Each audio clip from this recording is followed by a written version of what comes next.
स्वागत है आपका आज की क्लास में। और आज हम पढ़ने वाले हैं समास के बारे में कि समास क्या होती है, समास के प्रकार कितने होते हैं और आपकी हिंदी भाषा में समास का क्या महत्व है। तो ये एनसीईआरटी की कक्षा 9वीं की सिलेबस पाठ्यक्रम में भी आपका समास चैप्टर है। तो समास जो है वो हम देखने वाले समास क्या होता है। सबसे पहले समास जो है, समाज का शाब्दिक अर्थ होता है संक्षिप्त करना, यानी छोटा करना। संक्षिप्त करना उससे मतलब है छोटा करना, तो उसमें छोटा किया जाता है। ठीक है, जैसे कि दो शब्द हैं, दो शब्दों से मिलकर एक शब्द बना दिया तो ये हो जाता है कि आपने छोटा कर दिया। तो संक्षिप्त मतलब छोटा करना और विग्रह मतलब समास विग्रह मतलब उसका बड़ा करना। तो इसमें दो शब्द मिलकर जब अन्य शब्द का या तीसरे शब्द का निर्माण करते हैं जो उसका अर्थ दे, उसका अलग अर्थ दे, उसे कहते हैं हम समास। असल में ऐसा कोई शब्द जो दो शब्दों से मिला और तीसरा नया शब्द दे दिया या नया अर्थ उसका दे दिया तो उसे कहते हैं हम समास।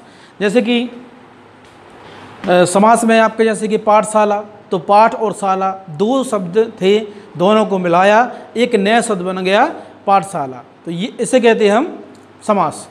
पाठशाला एक जो आगे वाला पद रहता है, एक जो पीछे वाला, तो आगे वाले शब्द को हम कहते हैं प्रथम पद या पूर्व पद या पहला पद, और द्वितीय को कहते हैं दूसरा पद या उत्तर पद, ठीक है, या दूसरा पद। तो इसमें दो शब्द होते हैं। बस अगर आपको समास का शब्द का अर्थ समझ में आ गया है तो समास के प्रकार आपसे फिर बन सकते हैं। तो समास के प्रकार जो हैं वो 6 प्रकार होते हैं। 6 प्रकार हैं। इन 6 प्रकारों के एक अलग अलग अपनी विशेषता है। तो हम शुरू करते हैं अव्ययी भाव समास से। इसका पहला पद अव्यय होता है, या पहला पद ऐसा होता है जिसका अर्थ कभी बदलता नहीं है। तो पहला पद अव्यय होता है या पहला पद प्रधान हो। अब प्रधान या अव्यय तो ये कैसे समझेंगे, देखिए यथाशक्ति लिखा है तो इसमें यथा जो है उसका मतलब है पहला पद जो है वो अव्यय है। असल में पहला पद जो है अव्यय है। अव्यय से मतलब ये ऐसा छोटा शब्द है, ऐसा अव्यय है कि जिस शब्द के पीछे लगाओगे आप, ये शब्द के आगे लगाओगे वो उसका अर्थ देगा। शब्द के आगे लगाने से उसका अर्थ मिलेगा देखने के लिए। तो उसमें यथाशक्ति मतलब यथाशक्ति, यथा जो है एक अव्यय है। अगर इसका हम विग्रह करते हैं शक्ति के अनुसार, तो जो पहला पद है वो पहला पद क्या हो जाएगा, प्रधान, क्योंकि के अनुसार जो है किसी भी शब्द के पीछे आ सकता है। तो इसकी जो दो परिभाषा बनती हैं, पहला पद अव्यय होता है तो ये आपका यथाशक्ति में पहला पद अव्यय है। दूसरी परिभाषा जो है पहला पद प्रधान होता है तो ये इसका पहला पद प्रधान। के अनुसार कोई प्रधानता नहीं है, के अनुसार किसी भी शब्द के साथ लग सकता है, तो ये हो जाती है के अनुसार इसका प्रधान नहीं है, शक्ति जो है इसका प्रधान है। देखा आपने अव्ययी भाव समास में पहला पद अव्ययी भाव समास, अव्यय, ये अव्यय शब्द से ही अव्ययी भाव समास बनी है। तो अव्यय छोटा भाग, तो वो छोटा भाग जो जिसका मान, जिसका मूल्य, जिसका अर्थ कभी बदलता नहीं है तो वो कहलाता है, तो वो प्रधान भी रहता है साथ में इसमें आता है। ठीक है, अब ये देखते हैं तत्पुरुष समास। तो तत्पुरुष समास इसमें आपने देखा पहला पद प्रधान होता है, तत्पुरुष समास में दूसरा पद प्रधान होता है। इसमें भी दोनों पद रहते हैं। समास जो है इसमें आपको दो पद मिलेंगे, दो शब्द मिलेंगे, प्रथम और द्वितीय।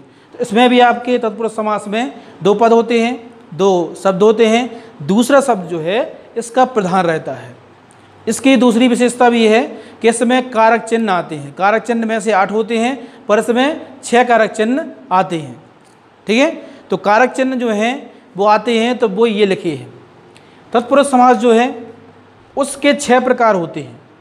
इस तत्पुरुष समास के 6 प्रकार होते हैं। कर्म तत्पुरुष समास, उसका चिन्ह जो है वो को, कारक विभक्ति आपने पुरानी कक्षाओं में पढ़ी होंगी। कर्ता ने कर्म को, तो कर्म को जो है वो कारक विभक्ति को होती है और ये तत्पुरुष का एक प्रकार होता है कर्म तत्पुरुष समास। दूसरे नंबर पर होता है करण तत्पुरुष समास। इसकी अगर हम कारक चिन्ह की बात करें तो से और के द्वारा, जब किसी वस्तु व्यक्ति के द्वारा कोई काम करते हैं उसमें करण तत्पुरुष समास आता है। तीसरे नंबर पर आपका संप्रदान होता है। संप्रदान का मतलब होता है के लिए, तो जहाँ पर आपके के लिए शब्द आएंगे वहाँ पर संप्रदान समास आएगा। अपादान, अपादान तत्पुरुष समास। अपादान का मतलब से और अलग संबंध काके की अधिकरण में पर, तो ये जो है तत्पुरुष समास के 6 प्रकार होते हैं। अब इनको हम कैसे देखेंगे, इसमें जो इनकी कारक विभक्ति रहती है, इसमें जो इनकी कारक विभक्ति रहती है वो आपके जो हम इसके उदाहरण देंगे उन उदाहरण में ये कारक विभक्तियाँ आपको मिलेगी ही। अगर आपको नहीं मिलती हैं तो तत्पुरुष समास उसमें नहीं पाई जाती, अगर मिलती हैं तो तत्पुरुष समास उसमें होगी। तो चलिए देखते हैं हम कैसे पहचानेंगे। जैसे लिखा है काम चोर, तो ये तत्पुरुष समास है। चोर, कोई काम से चोर, कोई कर्म से चोर, तो जो चोर है वो द्वितीय पद जो है प्रधान है। पहला पद बदल जाता है, द्वितीय पद जो है प्रधान है।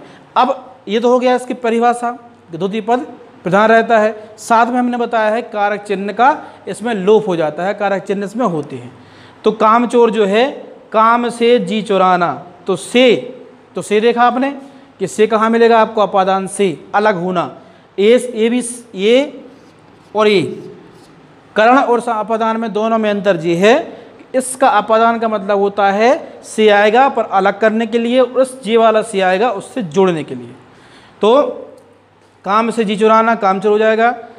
रसोई घर, तो रसोई के लिए घर, तो के लिए जो है वो यहाँ पर संप्रदान तत्पुरुष समास में है। तो देखा आपने कि ऐसे राजा पुत्र, तो राजा का पुत्र, कार्य कुशल तो कार्य में कुशल, देशभक्ति देश के लिए भक्ति, रथ चालक रथ को चलाने वाला, ये जो है तत्पुरुष समास कहलाती है। यानी कारक चिन्ह होती हैं इसमें और कारक चिन्हों का लोप हो जाता है। विग्रह करते हैं तो वो आ जाते हैं और जब समास होती है उसमें कारक चिन्ह का लोप हो जाता है।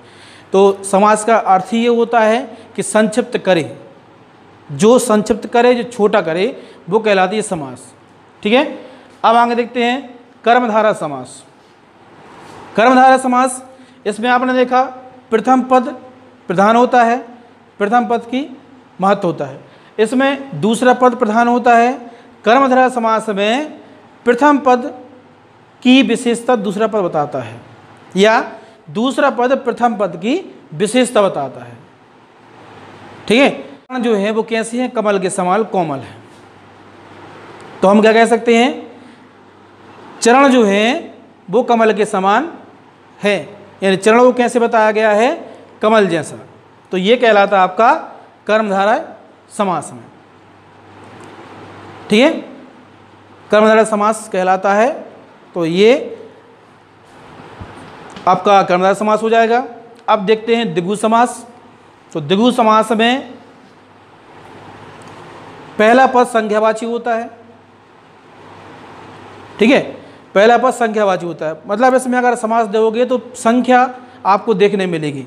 जैसे आप देखें चारपाई, तो चारपाई, चार जो है वो संख्या है, तो द्विगु समास में संख्या होती है, संख्या इसमें आती है। तो इसी वजह से द्विगु जो है वो चारपाई जो है वो द्विगु समास है। द्वंद्व समास, इसमें दोनों पद प्रधान रहते हैं, इसमें दोनों पद प्रधान रहते हैं। जैसे माता पिता, शुभ लाभ, सुबह शाम, दिन रात, दोनों पदों के वही महत्व होता है। ठीक है, ये है 6वें नंबर समास, बहुब्रीहि समास।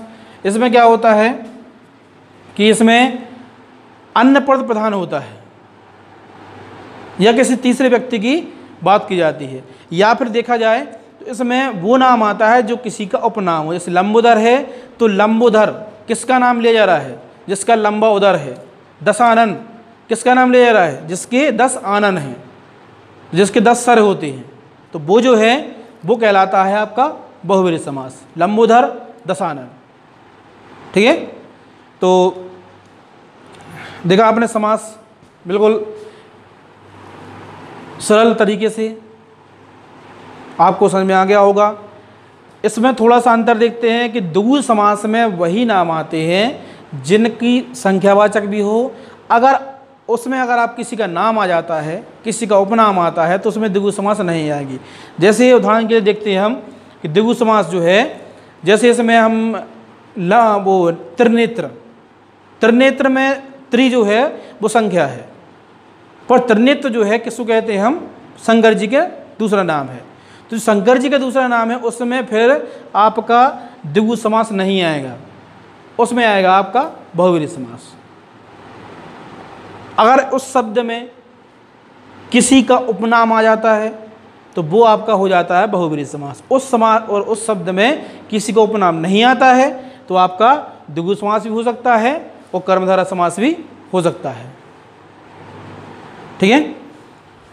अब एक होता है आपका नन समास, जिसमें नकारात्मक शब्द होते हैं, उसे कहते हैं नन समास। जैसे नकारात्मक असंभव, असंभव मतलब संभव नहीं है वो, अनंत जिसका कोई अंत ना हो, तो जिसमें ये नकारात्मक शब्द होते हैं वो कहलाता है आपका नन समास। ठीक है। तो आपने देखा आज की क्लास में कि समास जो है वो 6 प्रकार के होते हैं। 6 प्रकार के समास बताया हमने आपको। इसका पहला पद प्रधान होता है, इसका दूसरा पद प्रधान होता है, 2 पद सारे समासों में रहते हैं। इसके क्या होगा, पहला पद दूसरे पद की विशेषता बताता है। तो प्रधान कौन सा पद कहलाया, पहला पद दूसरे पद की विशेषता बताता है। इसका भी दूसरा पद प्रधान होता है। इसका द्विगु समास का, इसका पद पहला पद, विशेषता किसकी बताएगा, संज्ञा किसकी बताएगा, दूसरे पद की। पहला पद संज्ञावाची होता है, दूसरा पद सामान्य होता है, विशेषता किसकी बताएगा, दूसरे पद की। तो इसका भी द्वंद्व समास में दोनों पद प्रधान होते हैं और बहुव्रीहि समास में न दोनों पद प्रधान होते हैं, इसमें तीसरा या अन्य पद प्रधान होता है। तो ये आपका समास हो जाता है। तत्पुरुष समास के 6 प्रकार होते हैं। ठीक है। साथ में नन समास जो है वो नन समास जो होते हैं जिसमें नहीं वाली बातें होती हैं, नकारात्मक बातें होती हैं, वो नन समास कहलाता है। असंभव है, अनंत है, ये नन समास के उदाहरण हैं। ठीक है। तो आज की क्लास में आपने समास, समास के प्रकार, समास को पहचानने का क्या तरीका है ये आपने देखा। ठीक है। तो आज की क्लास में इतना ही। और समास के प्रकार और समास के उदाहरण क्या क्या होते हैं जी, जब आप इसकी कुछ उदाहरण लगाओगे तो आपको समझ में आएगा कि समास के क्या क्या प्रकार होते हैं। ठीक है। तो तब तक के लिए धन्यवाद। घर पर रहें, सुरक्षित रहें और पढ़ते रहें।